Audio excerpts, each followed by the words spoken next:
সমাপ্তির দিকে চলে যাচ্ছি। মূর্তি বাংলাদেশে কোথাও থাকতে দেওয়া হবে না। যে কুরআনটা মহিলা বলেছে মূর্তি না থাকলে মসজিদ থাকবে না, আমি বলে দিই মসজিদ না থাকলে তার আল্লাহ থাকবে না।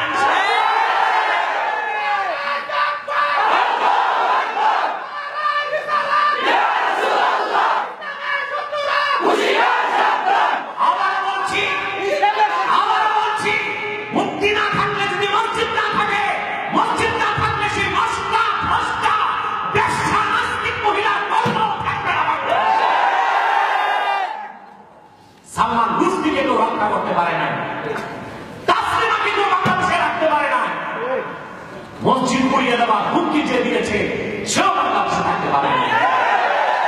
আর কোন অবস্থায় মূর্তি নিয়ে আমাদের সাথে পুতুল খেলা হচ্ছে, কখনো সুপ্রিম কোর্টে, কখনো অ্যানেক্স ভবনে।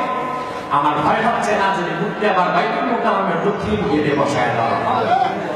সেই অভিশাপ থেকে আল্লাহ তাআলা আমাদেরকে রক্ষা করুন। আপনাদের সকলকে আমি মুবারক জ্ঞাপন করছি। সময়